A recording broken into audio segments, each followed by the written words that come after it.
사람의 계명을 걷어내는 것이 진리를 회복하는 것이 절대적으로 필요하고 중요한데 과연 어떻게 해야 사람의 계명을 제거할 수 있을까요?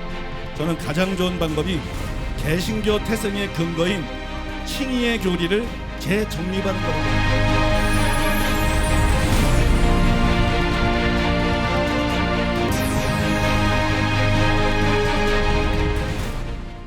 하나님의 말씀 함께 보시겠습니다. 오늘 우리에게 주신 하나님의 말씀은 로마서 1장 17절 말씀입니다. 로마서 1장 17절 말씀을 다 함께 한 목소리로 봉독하시겠습니다. 복음에는 하나님의 의가 나타나서 믿음으로 믿음에 이르게 하나니 기록된 바 오직 의인은 믿음으로 말미암아 살리라 함과 같으니라. 아멘. 이제 담임 목사님께서 나오셔서 기상천외 고진감래 감개무량이라는 제목으로 하나님의 말씀 선포해 주시겠습니다. 예, 오늘이 기상천외 고진감래 감개무량 두 번째 시간인데요. 두 번째 시간이면서 이 주제로 설명하는 것은 마지막 시간입니다. 먼저 지난 시간에 설명해 드린 것을 간단하게 좀 요약을 해드리면 16절에 보면 하나님의 능력이라는 표현이 나오는데 여기서 하나님의 능력은 복음이 의롭다함을 받게 할 뿐만이 아니라 죄를 이기게 한다. 우리를 변화시킨다. 그런 뜻입니다. 또 17절에 나오는 하나님의 의는 이 학자들이 주장하는 것과 다르게 단지 법정적인 의를 뜻하는 거예요. 법정적인 의. 그런데 두 구절 사이에 뭐가 있죠? 왜냐하면이 있어요. 왜냐하면이 있기 때문에 그래서 17절은 16절의 이유를 설명한 게 되죠. 이유를 설명한 게 되고 뜻이 서로가 이렇게 겹쳐집니다. 그런데 어떻게 의미가 서로 다른 두 가지에 대한 해석이 다 정당할 수 있느냐? 둘 다 서로 충돌이 되는데 어떻게 둘 다 그 해석이 옳은 것일 수 있느냐? 이게 이제 본문에 있는 난제 중에 난제예요. 근데 이게 질문도 어렵지만 이게 문제라는 거를 이상하게 인식을 못 하더라고요. 학자들이. 대표적으로 로이드 존즈 같은 분은 16절을 분명히 죄를 이기는 능력으로 이렇게 해석을 하고 또 17절에 나오는 하나님의 의를 다른 학자들하고 다르게 존 스토트도 마찬가지지만 다른 학자들하고 다르게 분명히 법정적인 의로 해석을 하는데 그러면 충돌이 되잖아요. 가운데 왜냐하며 있기 때문에. 근데 그냥 16절은 16절대로 17절은 17절대로 이런 의미다. 그렇게 설명하고 그냥 만다고요. 여기에 대해서 문제의식이 없어요.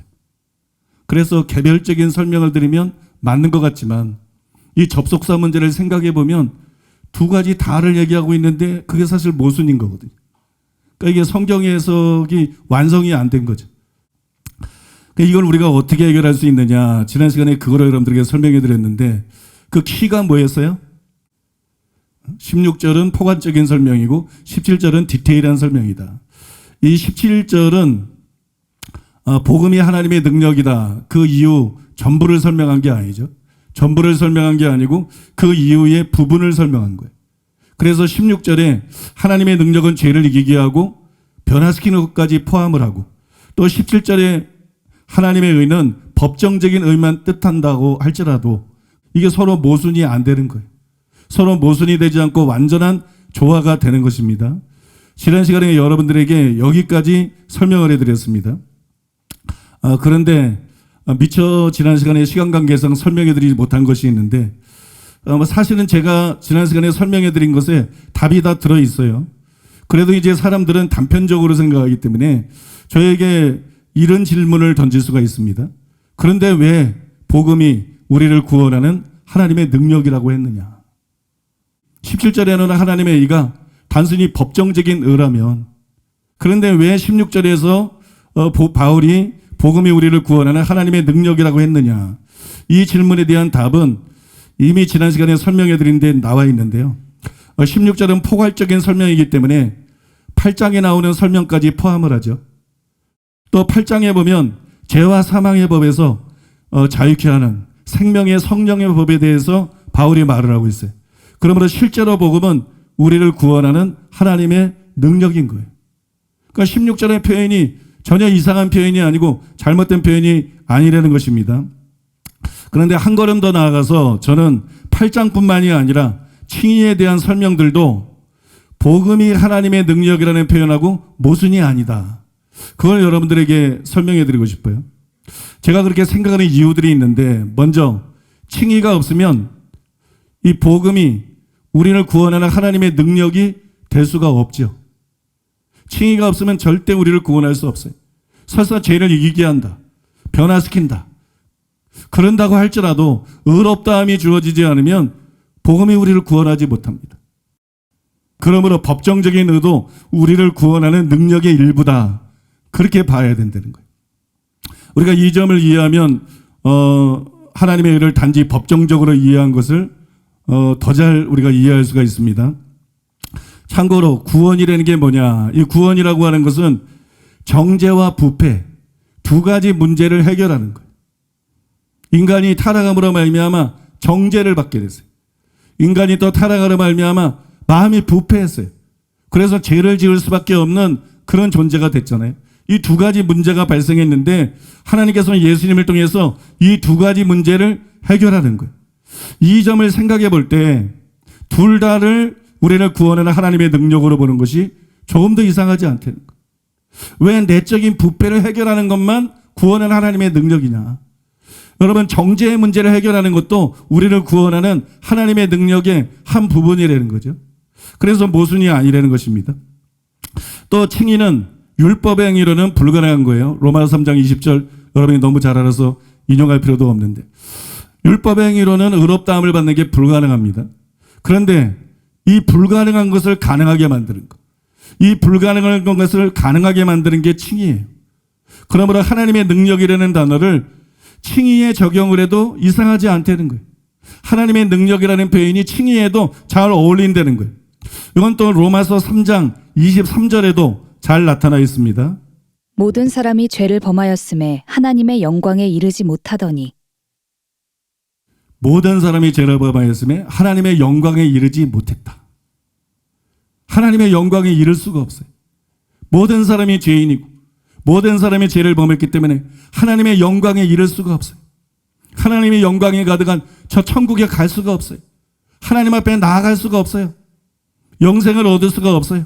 그런데 모든 사람이 할 수 없는 이것을 가능하게 한 게 뭐냐? 그게 칭의잖아요.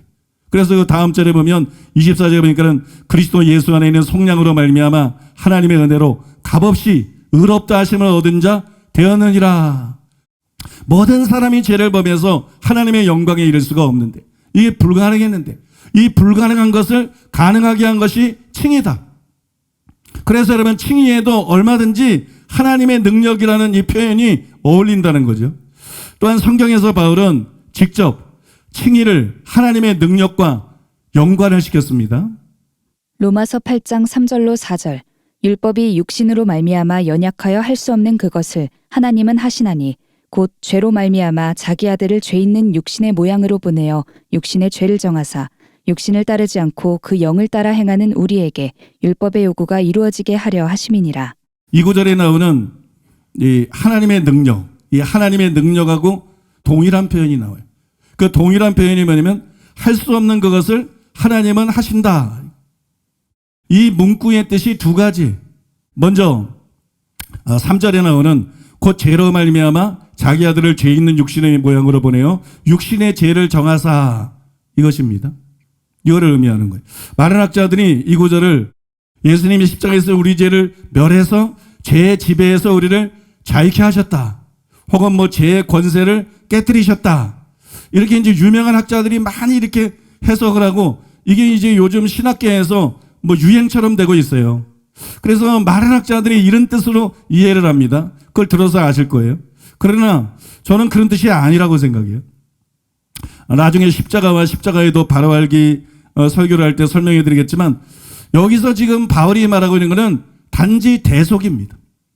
예수님의 대속의 죽음에 대해서 말하고 있는 거예요.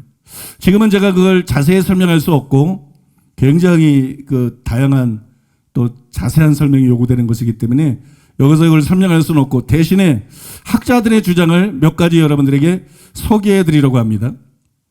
전통적으로 이 구절이 어떻게 이해를 됐느냐, 전통적으로 이 구절은 대속의 의미로 여겨져 왔어요.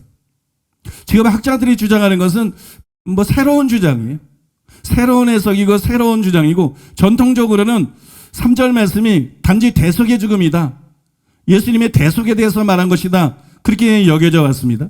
그래서 대부분의 초기 교부들, 초대교회의 어떤 종교 지도자들, 또 종교 개혁자들, 그리고 그 이유를 잇는 그 개혁주의 주석가들, 개혁주의 학자들, 이런 사람들은 로마서 8장 4절까지를 칭의로 이해를 했어요.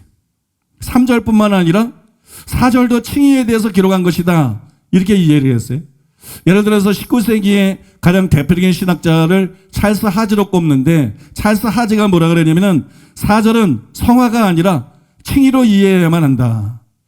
하나님은 율법의 요구 사항들이 충족되도록 하기 위해서 죄를 정죄했으며, 특히 율법의 주된 요구는 죄에 대한 사망 판결이다. 이렇게 주장을 했어요. 저는 과거에는 이런 해석에 동의하지를 않았어요. 근데 로이드 존즈 같은 경우에는 이거를 어떻게 보냐 그러면 예수님의 대속으로 율법의 요구가 이루어졌고, 또 성령을 통해서 하나님 위해서 열매 맺는 것, 둘 다를 의미한다. 육신을 따르지 않고 그 영을 따라가는 우리에게 율법의 요구가 이루어지게 하려 함이니라. 이게 예수님의 대속의 죽음을 통해서 율법의 요구가 다 이루어져서 율법은 우리에게 더 이상 요구할 게 없다는 것이다. 그래서 율법이 우리를 정죄하지 못하고 우리가 의롭다함을 받을 수 있다는 것이다. 이 대속의 뜻도 있는 것이고, 또 그 죽음을 통해서 성령이 우리에게 주어지기 때문에 그 성령을 따라서 행하게 될 때, 육체를 따르지 않고 성령을 따라서 행하게 될 때 실제로 율법의 요구를 이루면서 하나님 말씀대로 살 수 있다. 이 두 가지 의미가 다 있다. 이게 여러분 로이드 존지의 견해인데요. 저는 이 해석이 가능하다고 생각합니다. 아무튼 제가 이걸 소개해드린 이유는 많은 사람들이 3절을 대속의 죽음으로 이해했다는 거예요. 요즘 학자들처럼 죄를 멸한 것으로 이해하지 않고 죄의 권세를 깨트린 것으로 이해하지 않고 대속의 죽음으로 이해를 했다. 그걸 말씀드리기 위해서 말씀드린 것이에요. 또 존 스토트도 3절에 대해서 이렇게 썼습니다. 하나님은 육신의 죄를 정하사 즉 우리 죄로 더불어 죄 있게 되기는 하셨지만 원래는 무죄하신 예수님의 진정한 육신 혹은 인성의 죄를 정하셨다. 하나님은 그분 아들의 무죄한 인성 안에서 우리의 죄를 심판하셨다. 그 아들은 우리 대신 우리의 죄를 지신 것이다. 찰스 크랜필드가 말하듯이 그리스도 예수 안에 있는 자들에게 신적 정죄는 없다. 그들이 받아 마땅한 정죄를 이미 그분이 그들을 위해 완전하게 지셨기 때문이다. 이 한마디로 말해서 3절 말씀은 대속의 죽음이다. 이런 얘기입니다. 존 스토트가 육신의 죄를 정하사, 이 정하사라는 단어가 문제인데 이게 지금 논쟁이 되는 건데요. 이 정하사의 판결의 선고와 집행, 정죄하고 실제로 심판하고 형벌하는 것, 판결의 선고와 집행, 두 가지 의미가 다 있다. 이렇게 인정을 해요. 이거를 인정하면서도 그래도 이게 대속이라는 거예요. 뭐 사실 그렇지 않나요? 여기 이 단어가 두 가지 의미를 다 가지고 있다고 할지라도 예수님께서 십자가상에서 우리를 대신해서 정죄를 당하고 예수님께서 십자가상에서 우리를 대신해서 형벌을 받으신 거잖아요. 단순히 그걸 말하는 걸 수 있다는 거죠. 실제로 예수님이 형벌을 안 당했는가? 정죄만 당했는가?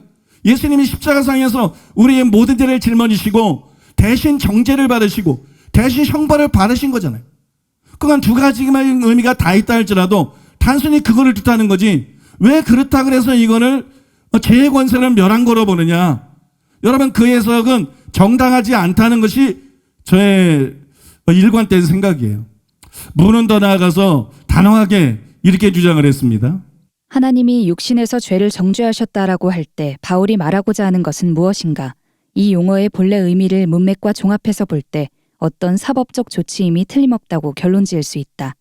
또한 바울이 말하고자 하는 것은 하나님이 그리스도 안에서 죄의 권세를 분쇄하셨다는 것이라는 유행적인 해석도 배제된다. 그 해석이 문맥에 부합하고 바울이 말하고 있는 것의 한 암시일 수는 있지만 이 견해는 정죄하다의 사법적 함의들을 부당하게 배제한다. 위의 기준에 가장 잘 맞는 해석은 죄의 정죄는 하나님이 죄에 대한 그의 심판을 자기 아들의 대속적 죽음으로 집행하시는 것으로 이루어지는 것이라고 보는 해석이다. 여기서 문은 학자들의 그런 해석들에 대해서 반대를 하죠. 왜냐면 그런 해석이 정죄하다의 사법적 함의들을 부당하게 배제한다. 이게 정죄한다는 것은 말 그대로 정죄한다는 걸 말하는 건데 거기서 너무 확대해서 해석했다는 거예요. 너무 확대해서 해석을 해가지고 거기서 죄를 멸하고 그래서 죄의 권세를 자유케 했다. 그런 의미로 보는데 그게 맞지 않는다는 거죠. 이 외에도 본문에 보면 죄로 말미암아 3절에 보면 죄로 말미암아 그런 말이 있어요. 이게 이제 다른 말로는 죄에 관해서 죄에 대해서 그렇게 해석할 수 있는 말인데 이 죄에 대해서라는 문구에 대해서 이 어구가 70인역에서는 속죄죄를 의미하는 것으로 자주 사용이 됐기 때문에 본문에서도 그거를 의미할 가능성이 높다는 거죠.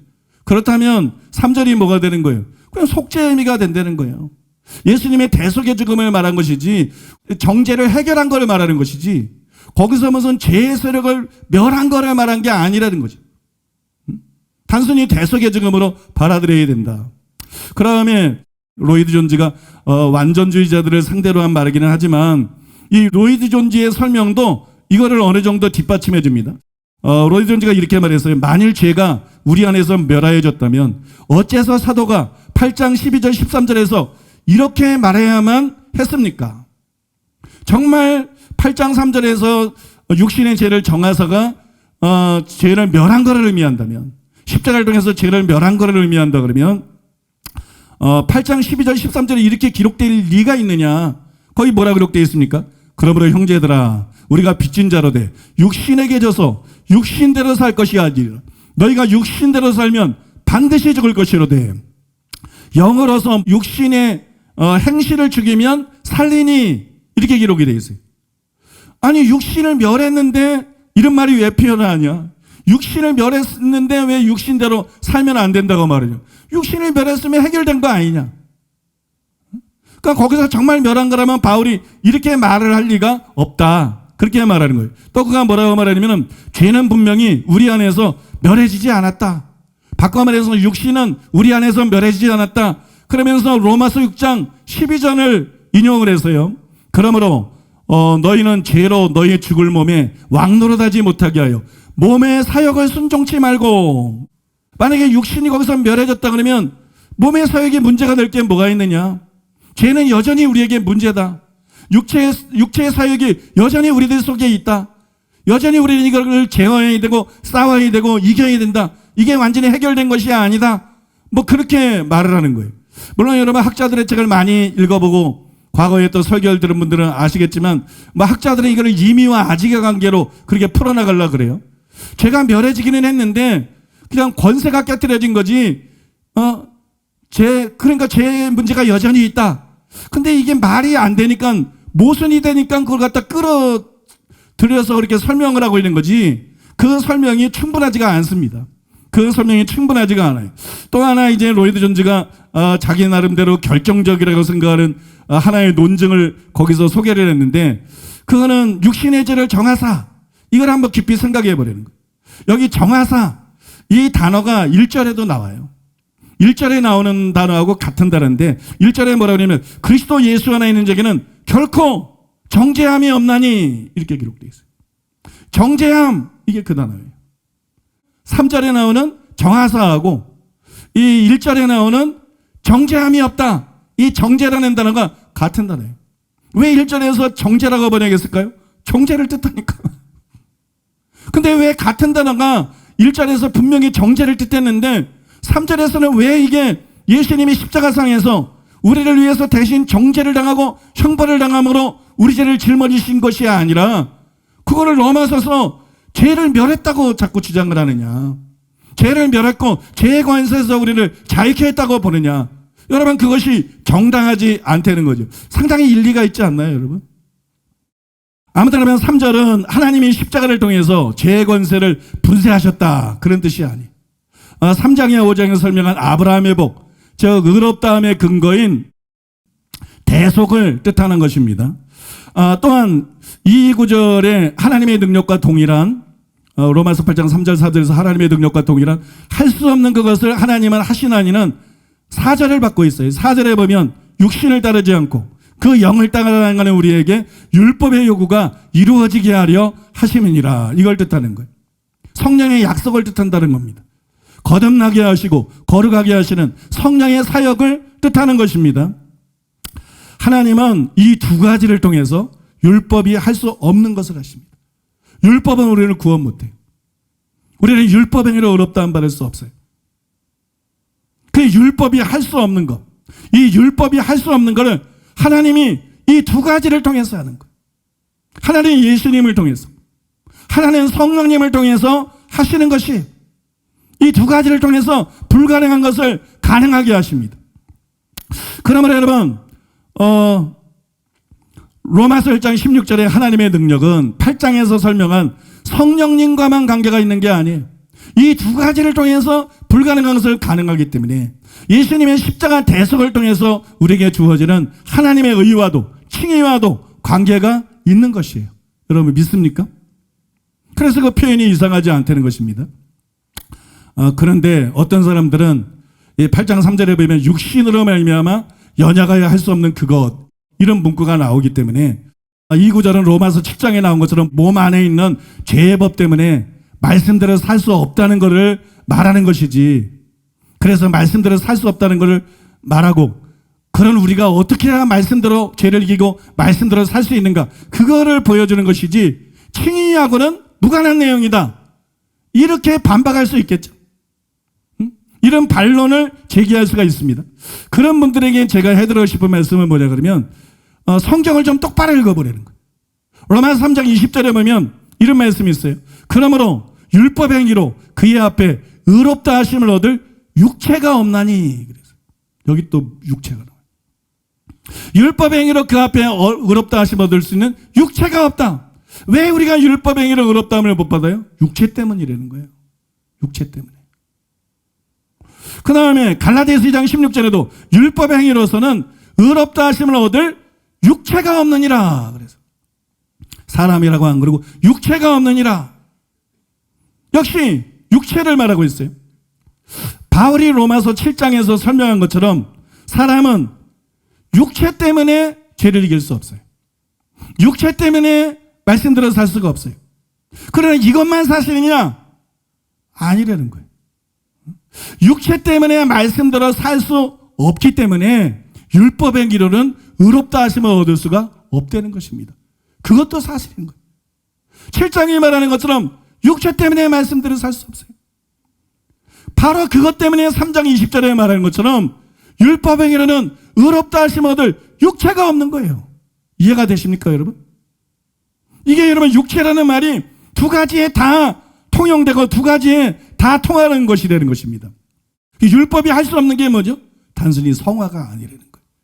칭의와 성화라는 거예요. 율법이 할 수 없는 게 뭐냐? 칭의와 성화예요. 그걸 하나님이 하신다. 그러면 하나님이 하실 수 있는 건 뭐죠? 단순히 성화가 아니라는 거예요. 칭의와 성화라는 거예요.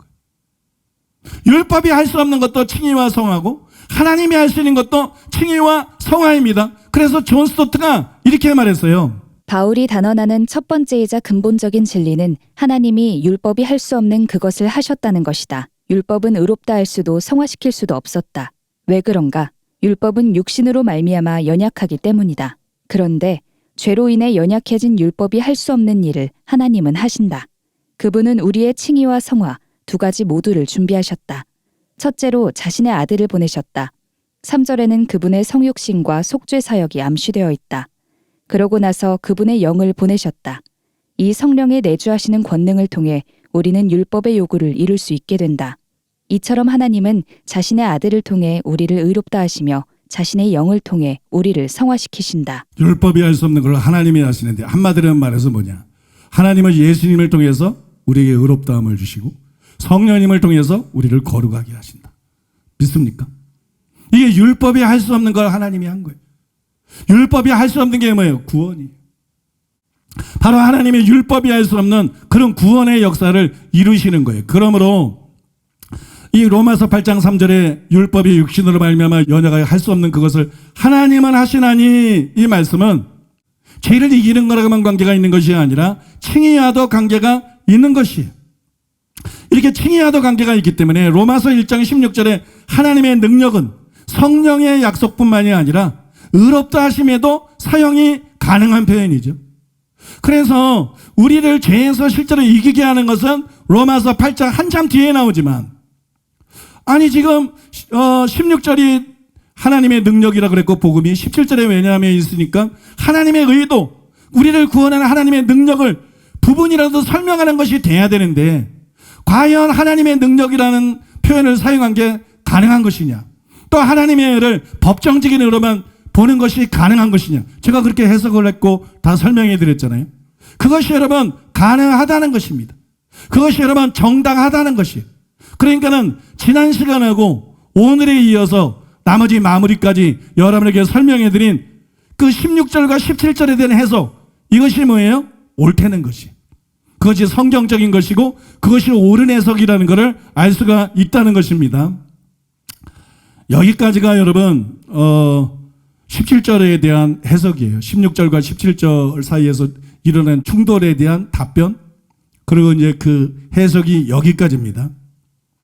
지금부터는 반론에 대해서 여러분들에게, 여기에서 예상대로 반론에 대해서 설명을 해드림으로써 이 해석이 정말 맞는 해석인가, 이게 초유의 해석인데 정말 믿을 수 있는 해석인가, 우리가 한번 점검해보는 시간을 갖고자 합니다. 뭐 제목은 그렇게 되어 있어요. 잔악계나 불조심, 꺼진 불도 다시 보자. 여러분 지난 시간하고 오늘 설명해드린 해석이 완성되고 난 다음에 저는 이 해석이 옳다, 그런 강한 확신을 갖게 됐어요. 이 해석이 옳다. 왜냐하면 설명해드린 대로 타당성이 있으니까, 그걸 이제 이해하고 깨달았으니까 정말 이 해석이 옳구나. 근데 이제 막 시간이 지나가니까 이 해석이 성경적으로 문제가 없다, 반론이 없다. 제가 목사님들이 다 물어봐도 반론이 없다. 그 다음에 설명들이 모두 들어맞는다.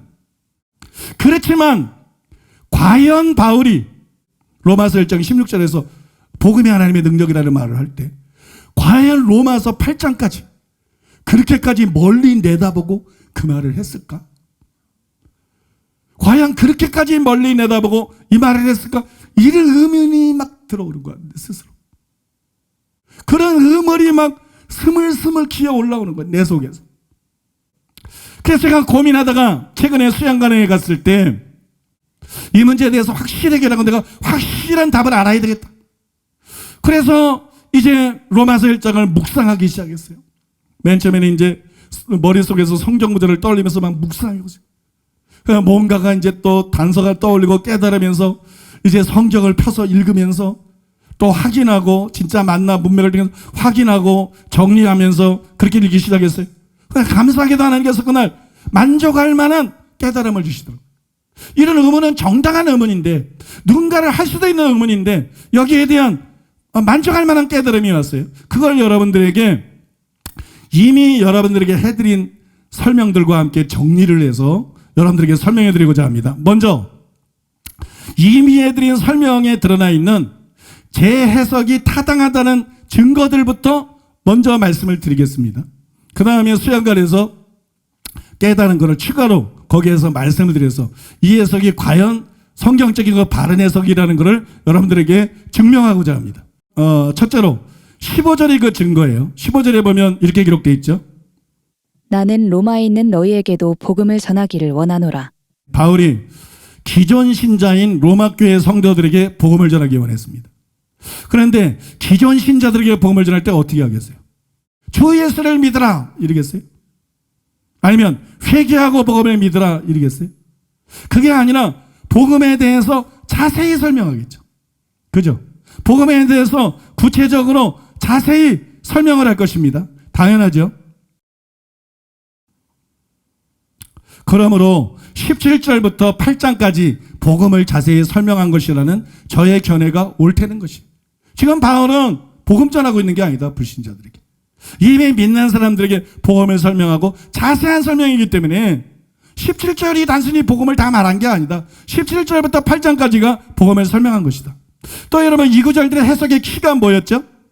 16절은 복음에 대한 포괄적인 설명이고 17절부터 디테일한 설명으로 들어갔다, 그거였잖아요. 여러분 이거는 제 말이 더 맞다는 거를 증명해 줍니다. 왜냐하면 디테일한 설명이라는 게 뭐예요? 디테일한 설명은 부분적인 설명일 수밖에 없어요. 그렇죠? 포괄적인 설명은 간단하게 어떤 명제, 정의를 내림으로써 말하는 게 될 수 있지만 디테일한 설명은 부분적인 설명일 수밖에 없는 거예요. 그러니까 17절부터 8장까지 복음을 자세히 설명한 것이고 복음의 부분들을 설명한 것이고 16절의 하나님의 능력은 죄를 이기는 것까지 포함하지만 17절의 하나님의 의는 그거를 포함하지 않는다. 이게 이상한 것 같아도 전혀 이상한 게 아니죠. 왜냐하면 디테일한 설명이니까. 디테일한 설명은 부분적인 설명이니까. 그러니까 16절은 포괄적인 설명이고 17절은 디테일한 설명이다. 복음이 하나님의 능력이 되는 것에 대한 어떤 부분, 한 부분을 설명한 것이다. 그것이 옳다는 게 증명이 되는 거죠.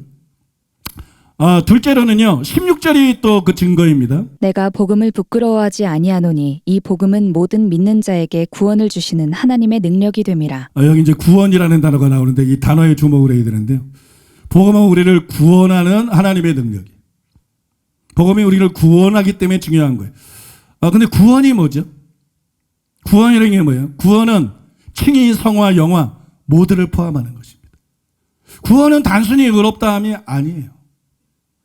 구원은 칭의와 성화, 영화를 다 뜻합니다. 그래서 바울이 에베소서 2장 8절에 보니까는 구원을 받았으니 과거 시제예요. 너희가 구원을 받았으니 과거 시제. 칭의와 중생이죠. 그 다음에 빌립보서 2장 12절에 보니까는 구원을 이루라 그래서 현재 시제죠. 성화합니다. 그 다음에 디모데후서 4장 18절에 보면 천국에 들어가도록 구원하시리니 그래서 미래 시제죠. 그러니까 영화예요.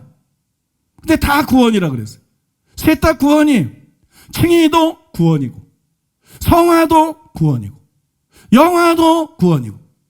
그런데 바울은 17절부터 8장까지 바로 이 세 가지를 설명하지 않았습니까? 5장까지는 칭의, 6장에서 8장 전반부까지는 성화, 8장 후반부에서는 영화를 설명했어요. 우리를 구원하는 하나님의 능력이라는 거예요. 우리를 구원하는 하나님의 능력에 대해서 사실상 1장에서 설명이 끝난 게 아니라 17절에서 설명이 끝난 게 아니라 3장이나 5장에서 끝난 게 아니라 로마서 8장까지 우리를 구원하는 하나님의 능력인 복음에 대해서 설명을 했다는 거예요. 그러니까 여러분 저의 주장과 저의 해석과 완전히 들어맞고 그것이 옳다는 것을 이게 보여주는 거 아니겠어요? 셋째로는요, 바울은 두 곳에서 모두 복음을 설명했습니다. 바울은 두 곳에서 모두 복음을 설명했어요. 이 두 곳이 뭘 말하냐면 로마서 1장 18절에서 3장 19절까지 혹은 20절까지 이게 첫 번째 부분이고 두 번째는 로마서 7장 14절에서 25절까지가 두 번째 부분. 각각 그 뒷부분에서 복음을 설명했습니다. 바울은 아브라함의 복인 칭의를 설명하기 전에 불신자들의 죄된 상태를 설명했어요. 로마서 1장 18절에서 3장 19절 혹은 20절까지. 그 다음에 여러분 성령의 약속을 설명하기 전에 로마서 7장에서 구원받지 못한 종교인들의 상태를 설명했어요. 원하는 바 선을 행치 못하고 원치 않은 바 악을 행한도다. 죄의 법 아래로 나를 사로잡아 온도다. 로마서 7장은 구원받지 못한 종교인의 상태를 설명한 거예요. 이것도 저의 견해를 뒷받침해 준다는 거예요. 왜냐하면 둘 다 앞에서 불신자들의 상태를 말했잖아요. 그 다음에 칭의를 말하고 그 다음에 성령으로 우리가 자유케 되는 걸 말했잖아요. 그러니까 둘 다 구원을 설명한 거라는 거죠. 둘 다 복음을 설명한 거라는 거예요. 먼저 여러분 바울은 칭의를 설명하기 전에 전 인류가 죄인이라는 것, 즉 모두가 하나님의 진노 아래, 바꿔 말해서 하나님의 정죄 아래 있다고 설명을 했어요. 그 뒤에 그 해답인 칭의를 로마서 3장 21절이야 로마서 5장 마지막 절까지 칭의를 자세히 설명했습니다. 또 바울은 성령에 대해서 설명하기 전에 로마서 7장 14절 25절에서 종교인들을 포함해서 전 인류가 죄의 지배 아래에 있는 죄의 종이다. 그걸 설명했어요. 그 뒤에 로마서 8장에서 그 해답인 우리에게 새 생명과 죄의 지배에서의 자유를 주는 성령에 대해서 설명을 했어요. 그죠? 그러므로 여러분 의롭다함을 받게 하는 것만이 복음이 아니죠. 죄의 지배에서 사람을 자유케 하는 것도 복음인 것이에요. 칭의를 설명한 1장 17절에서 5장뿐만이 아니라 성령에 대해 설명한 8장도 복음을 설명한 것이고 우리를 구원하는 하나님의 능력을 설명한 거예요. 제가 지난주하고 오늘 쭉 설명한 거하고 완전히 일치하지 않나요? 그러니까 저의 견해와 해석이 어떤 주석에도 나오지 않고 어떤 강의 설교자도 나오지 않고 어떤 목사도 설교한 적이 없는 내용이지만 비슷한 얘기들은 많이 했죠. 그냥 이렇게 정립해서 이렇게 정확하게 분별하고 말한 건 없는 내용이지만 이게 성경적인 거라는 거예요. 성경을 더 정확하게 본 거지. 성경을 더 깊이 들어간 거지. 이해가 되십니까, 여러분? 그 해석이 옳다는 것이에요. 넷째로는 8장 3절이야 4절도 저의 견해를 뒷받침해 줍니다. 왜냐하면 생명의 성령뿐만이 아니라 하나님의 의도, 우리를 구원하는 하나님의 능력의 일부라는 걸 보여주기 때문에 저의 설명과 해석과 맞잖아요. 이거는 아까 자세히 설명을 했기 때문에 비교적 더 이상 말씀드리지 않겠습니다. 이제부터는 제가 3주 전으로 기억이 되는데 이 수양관에서 이제 묵상을 하다가 그 음원 때문에 묵상하다가 막 새롭게 깨달은 그런 증거들, 만족할 만한 그런 깨달음을 받았다. 그렇게 말씀을 드렸는데 그 깨달음을 2가지로 정리해서 여러분들에게 설명해 드리겠습니다. 첫째로 14절로 거슬러 올라가 보겠습니다. 그 1장 14절에 보면 뭐라 기록되어 있냐면 이렇게 기록되어 있어요. 헬라인이나 야만인이나 지혜 있는 자나 어리석은 자에게 다 내가 빚진 자라. 바울은 로마에 있는 너희에게도 복음 전하기 원하노라. 그 다음 절에서 그렇게 말했어요. 그럼 왜 복음을 전하기 원하냐? 나는 복음을 부끄러워하지 않기 때문이다. 왜 복음을 부끄러워하지 않느냐? 여기 접속사들이 한글 성역에 번역 안 된 거를 포함시켜서 말씀드리고 있다는 거 아시죠? 복음이 우리를 구원하는 하나님의 능력이기 때문이다. 우리를 구원하는 하나님의 능력을 어떻게 부끄러워할 수 있나? 그래서 나는 자랑스럽게 이 복음을 로마에 있는 너희에게도 전하기 원하노라. 그런데 이거는 복음에 대한 포괄적인 설명이에요. 복음은 우리를 구원하는 하나님의 능력이다. 그리고 그 뒤에 뭐라고 말했냐 그러면 먼저는 유대인에게요. 그리고 헬라인에게로다. 그랬어요. 먼저는 유대인에게요. 그리고 헬라인에게로다. 근데 이것이 여러분 그 증거예요. 왜냐하면 이것은 14절을 상기시키기 때문에. 복음은 먼저는 유대인, 그 다음에 헬라인들에게 구원하는 하나님의 능력이다. 근데 14절에 뭐라 그랬어요? 헬라인이나 야만인이나 지혜 있는 자나 어리석은 자. 이게 소위 말해서 인크루지오 구조예요. 그러니까 이게 무슨 내용이냐 그러면 학자들이 단락을 어떻게 나누든 그거랑 상관없이 14절부터 이 16절까지가 한 묶음이라는 거예요. 14절부터 16절까지가 한 묶음이고 복음을 포괄적으로 설명한 것인 거예요. 또 로마서 2장 9절에서 10절도 이거를 어느 정도 뒷받침해 줍니다. 악을 행하는 각 사람의 영에는 환난과 공고가 있으리니 먼저는 유대인에게요 그리고 헬라인에게며 선을 행하는 각 사람에게는 영광과 존귀와 평강이 있으리니 먼저는 유대인에게요 그리고 헬라인에게라. 여기 또 그 말이 나오잖아요. 먼저는 유대인에게요 그리고 헬라인에게라. 2번이나 나와요. 그런데 이게 9절과 10절인데요. 이 9절과 10절은 무슨 내용이냐면 6절이야 8절에 이어서 행위 심판의 원리를 간략하게 소개한 것이에요. 하나님은 외모를 보지 않는다. 하나님은 행위대로 심판하신다. 그래서 말씀대로 사는 자가 아니면 천국에 절대 들어갈 수 없다. 그 내용이에요. 그 원리를 간단히 설명합니다.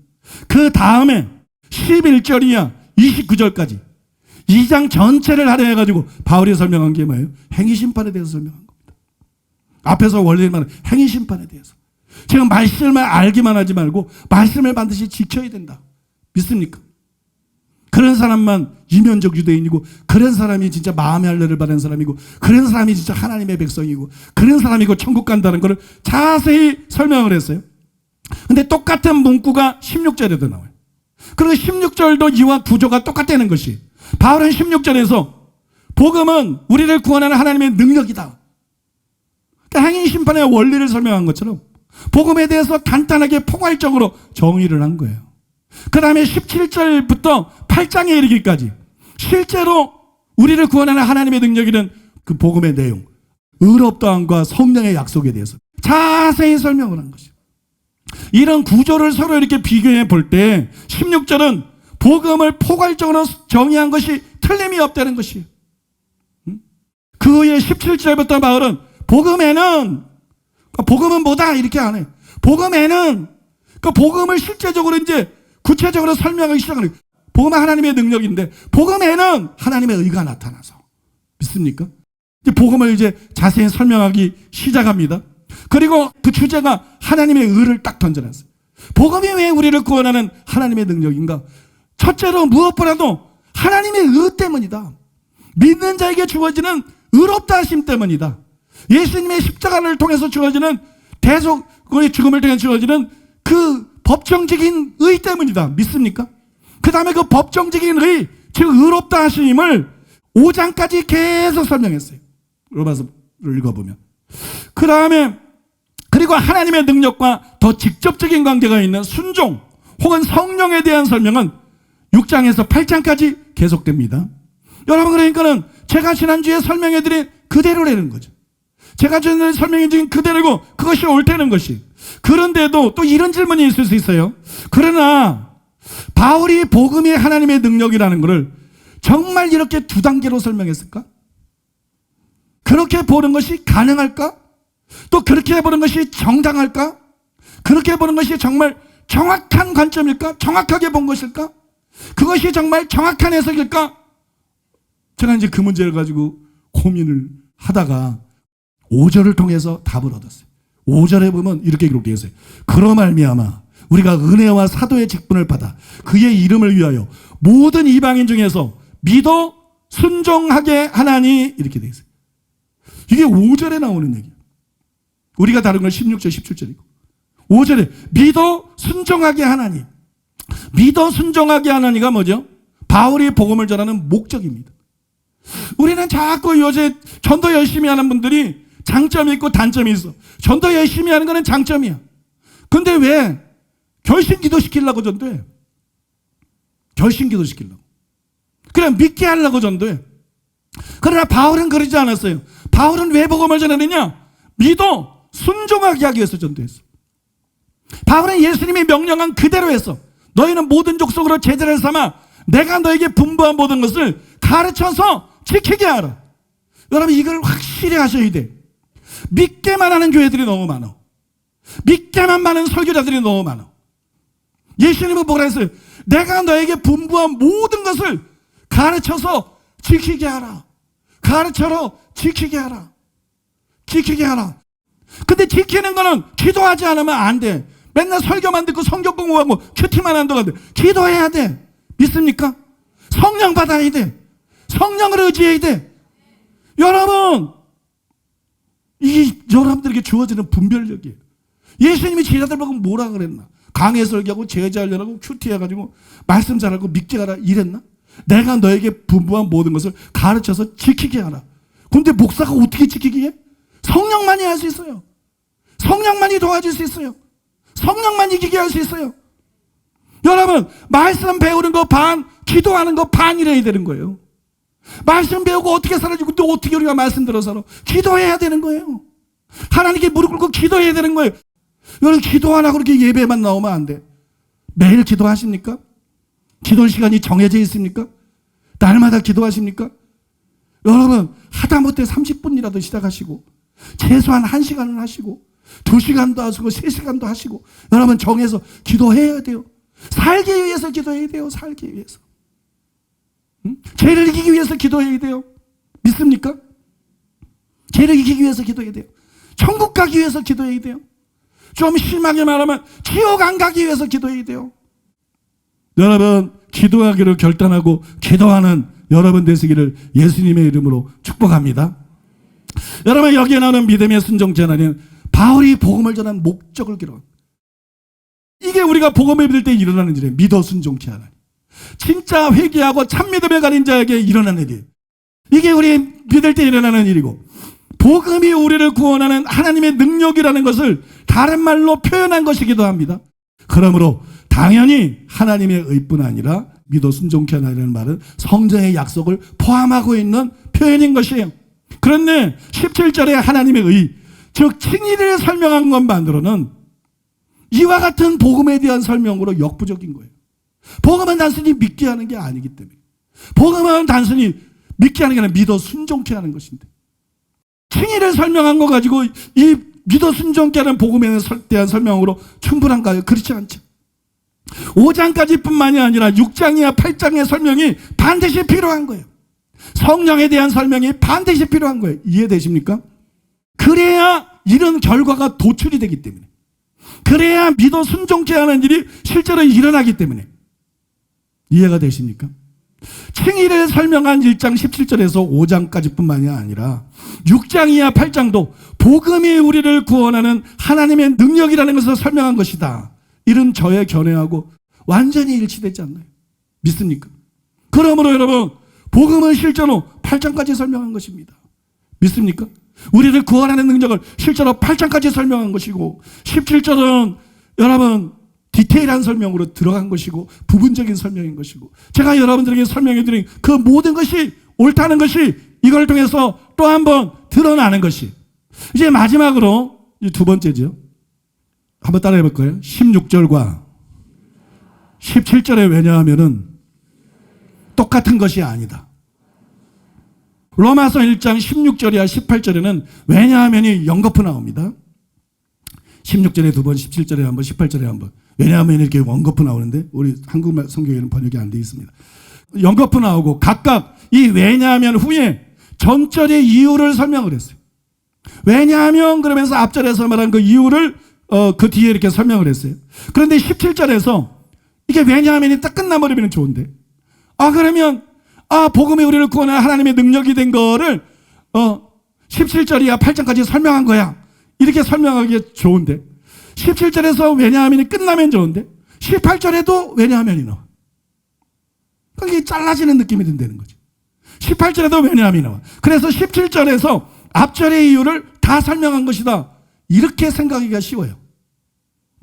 즉 바울이 17절에서 복음이 우리를 구원하는 하나님의 능력인 이유를 다 설명했고, 18절부터는 다른 설명으로 넘어간 것이다. 이렇게 우리가 착각하기가 쉽다는 것입니다. 만약에 이것이 옳다면 17절에 하나님의 은은 우리를 변화시키는 하나님의 구원하는 행위를 뜻할 수밖에 없고, 제가 여러분들에게 설명해드린 이 해석은 틀린 것이 될 수밖에 없습니다. 그래서 제가 이것을 고민하다가 깨달은 것이 있는데, 그걸 여러분들에게 이제 마지막으로 설명해드리고자 합니다. 자, 잘 들어보시기 바랍니다. 17절은 16절처럼 전절의 이유를 다 설명한 것이 아니에요. 16절은 전절의 이유를 다 설명한 거예요, 포괄적으로. 근데 17절은 전절의 이유를 다 설명한 거예요. 그 이유가 뭐냐면요, 이 왜냐하면의 의미가 전절에 있는 거하고 달라요. 전절에 있는 왜냐하면하고 왜냐하면의 의미가 달라요. 왜냐하면이 이게 도대체 무슨 말이냐 이럴지 모르겠는데요, 바울은 15절에서 뭐라냐면 나는 로마에 있는 너에게도 복음 전하기를 원한다, 그렇게 말했어요. 왜냐하면 복음을 부끄러워하지 않기 때문이죠. 또 왜 복음을 부끄러워하지 않느냐? 복음은 우리를 구원하는 하나님의 능력이 되기 때문이에요. 이게 왜냐하면이 뜻하는 그런 의미들이었어요. 그런데 여기까지는 이 왜냐하면이 뒤에 나오는 것에 이 간단하고 포괄적인 설명이었죠. 그죠? 간단하고 포괄적인 설명입니다.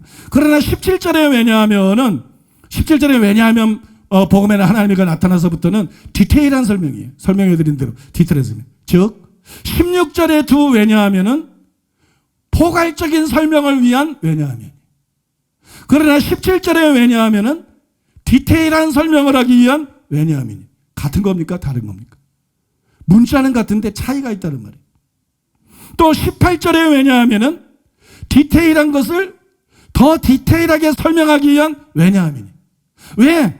복음에 나타난 하나님의 의가 아니면 구원받을 수 없는지를 설명한 것이기 때문에 더 디테일한 설명을 위한 왜냐하면이죠.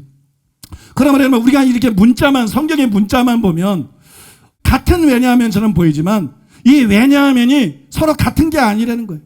서로 동등한 게 아닌 거예요. 비유를 들자 그러면 16절의 두 왜냐하면은 큰 왜냐하면, 그러나 17절의 왜냐하면은 작은 왜냐하면, 그 18절의 왜냐하면은 더 작은 왜냐하면. 비유를 들자면 그렇게 설명할 수 있어요. 이처럼 왜냐하면의 크기가 서로 다릅니다. 그러므로 왜냐하면이라는 이 접속사만 딱 보고 17절을 복음이 왜 하나님의 능력인지 다 설명한 거로 착각하는 것은 잘못된 것이라는 것이죠. 그건 잘못된 것이다. 사실은 그 설명을 시작하고 있고 부분을 설명한 것이고 8장까지가 그것을 설명한 것이기 때문입니다. 여러분, 이 설명을 들어보니까 어때요? 저의 설명이 이런 접속사하고冲突이 일어날 것 같지만 문자적으로 보면冲突이 일어나는 것 같아요. 근데 실제로 의미를 이해하고 보면, 자세하게 파헤쳐보고 보면 하나도冲突이 안 일어나요. 성경의 문법이나 문맥이나 그 어떤 거다도冲突이 안 일어나요. 그런 게 바른 해석인 것입니다. 완벽하게 조화가 되는 거예요. 문맥이라든지 문법이라든지, 그죠? 전후 내용이라든지 모든 거하고 완벽하게 조화가 되는 거예요. 그거는 올바른 해석에만 나타나는 특징입니다. 그래서 이것이 올바른 해석이라는 걸 여러분이 믿고 거기에 기초해서 신앙생활하는 여러분 되시기를 바랍니다. 이제 결론을 말씀드리겠습니다. 로마서 1장 17절부터 8장까지가 전부 복음과 구원을 설명한 것입니다. 이거를 잊으면 안 돼. 오늘날 너무나 많은 사람들이 구원을 단지 칭의로 오해를 해. 구원을 단지 의롭게, 예수 믿고 의롭다는 말 쓰면 그냥 무조건 천국 간다는, 그래서 구원의 확신을 갖는 이런 풍조가 교계에 만연해 있어요. 그래서 칭의를 받으면 끝이라고 생각하는 목사와 신자들이 너무 많아요. 이거는 너무 위험한 것이고, 이거는 매우 잘못된 해석이에요. 로이드 존즈도 이렇게 경고했어요. 믿음으로 말미암아 의롭다함을 받는 교리를 이용해서 모든 것이 영 단번에 잘 되었다고 소리치기만 하는 것보다 영혼에 더 큰 위험이 없다. 여러분 생각해 보세요. 의롭다함 받으면 뭐예요? 바울이 로마서 6장 전반부에서 말한 것처럼 죄를 지으면 안 되고, 후반부에서 말한 것처럼 계속 범죄하면 버림받는다. 성경 가서 잘 읽어보세요. 로마서 6장 전반부는 죄 짓지 말라, 그 얘기고, 로마서 6장 후반부는 죄 지으면 멸망한다, 그 얘기입니다. 버림받는다, 지옥 간다, 멸망한다, 그 얘기입니다. 칭의를 받았어도 버림받아 지옥에 간다는 거예요. 다 헛것이라는 거예요. 그래서 칭의만 생각하면 안 돼요. 칭의, 성화, 영화를 모두 생각해야 됩니다. 셋 다가 구원이기 때문에 칭의를 받았다고 안심하지 말고 영화를 목표로 삼아야 돼. 칭의가 우리의 궁극적인 목표가 아니다. 영화를 목표로 삼아야 돼. 그다음에 여러분, 성화를 이루는 삶을 살아가야 돼. 이것이 성경이 말하는 신앙생활이에요. 이것이 성경이 말하는 이래야 참 신자야. 여러분, 우리는 신앙생활이 뭔지를 정확하게 알아야 돼. 신앙생활은 칭의를 받고 영화를 목적으로, 바울처럼 위에서 부르는 부름에서는 궁극적인 구원을 목표로 자기 몸을 쳐서 복종시키면서 사는 것입니다. 날마다 죽는 것입니다. 예수님보다 더 부활 잘하는 게 육신이야. 그래서 여러분, 날마다 죽여야 되는 거야. 날마다. 그래서 날마다 기도해야 돼. 날마다 자기를 죽여야 돼. 땅에 있는 지체를 죽여라. 영으로서 몸의 행실을 죽이면 살리니. 영의 행실에서 몸의 행실을 죽이면 살지만 그렇지 않으면 죽는다는 것. 그렇지 않으면 멸망받는다는 것. 그렇다면 지옥 간다는 것. 그것이 성경의 명백한 가르침이. 사랑하는 여러분 다 아는 내용이지만 아는 게 중요한 게 아니지. 정말 우리는 그렇게 신앙생활하고 있나? 이게 중요한 거죠. 정말 우리는 회개하고 믿음으로 의롭다함을 받았을 뿐만 아니라 정말 우리의 목표는 잘 사는 거, 그게 뭐라고? 성공하는 거, 그게 뭐라고? 어차피 100년도 못 사는데. 암만 성공해서도 늙으면 다 놓고 가는 건데. 여러분, 절대로 그게 우리 목표가 되면 안 돼. 돈도 벌어야지, 벌지 말라는 게 아니고. 여러분, 절대 그게 목표가 되면 안 돼. 절대 그게 목표가 되면 안 돼. 여러분, 신앙생활하는 사람은요, 목표가 다른 사람이에요. 참된 신자는 뭐냐? 삶의 목표가 달라. 단순히 말이다고 행동이 돼. 근본적으로 뿌리가 달라. 참된 신자는 목표가 달라. 왜 사는지 궁극적인 구원을 위해 사는 거야. 이 땅에서 나그네로 사는 거야. 행인으로 사는 거야. 땅에 목적이 있는 게 아니야. 다 지나갈 것이기 때문에, 다 사라지고 다 없어질 것이기 때문에, 다 헛된 것이기 때문에. 믿습니까? 본향을 목표로 사는 거야. 천국에 들어가기 위해 사는 거야. 믿습니까? 여러분의 목표가 뭡니까? 천국 들어가는 게 여러분 목표가 돼야 돼. 천국 들어가는 게.